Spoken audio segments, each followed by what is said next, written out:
real problems in the world are complex and they actually can't be addressed by one discipline alone.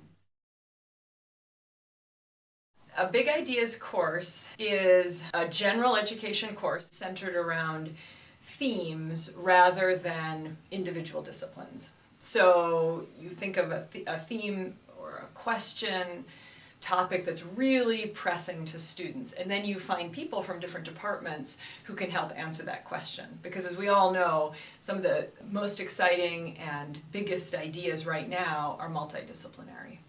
The course is taught collectively, and students see a group of faculty members talking through things together, nodding in response to hearing a colleague describe something, raising their hand with a question, disagreeing, showing their perspective. And so we're really modeling the kind of work that happens in the real world. Students began the semester always wanting to know what the right answer was. By the end of the semester, students have learned that we could have 5 faculty looking at the exact same situation in a village in Rajasthan, and we are all asking different questions about what's going on there and coming up with producing different knowledge by asking different questions. For me personally, teaching this course with my colleagues has improved my research and really helped me gain some clarity about about the relationship between material worlds and symbolic worlds, and that's what students are also learning, and that's pretty sophisticated level of understanding. And I think it's also important for them to know that scientists really collaborate and that science is not done in a vacuum by yourself in a white lab coat in your own cubicle. The students work on activities that the faculty have developed together to further their understanding, to dig a bit deeper, to make it relevant to their experience.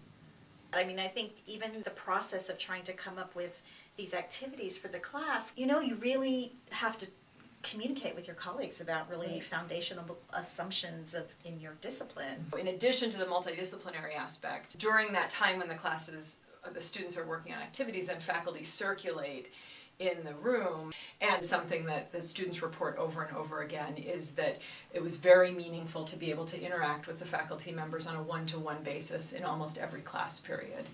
For faculty interested in teaching these courses, you have to be able to cull large amounts of the normal amount of content that you would normally teach. And in the end, it's kind of liberating, but the process is painful. Yes. And you don't always agree with your team of faculty members what is going to stay and what's going to go. So I think that what was really helpful was to first identify the learning objective in a really clear way, and then go back and select readings and come up with activities that would get students to that particular learning objective. And I think that's something that all of us will actually transfer to our other courses that aren't necessarily Big Ideas courses. In the end, I think the learning was deeper, and they've come to it in a more organic way. A really important aspect of being a faculty member right now is understanding what is going to get them hooked in, and it's important stuff. It's not a gimmick. We're not trying to hook them in because we're trying to be popular with them. We want them to engage with the material. The hook is also for me to spark their curiosity, because if you're not curious, you can't learn. Simple as that.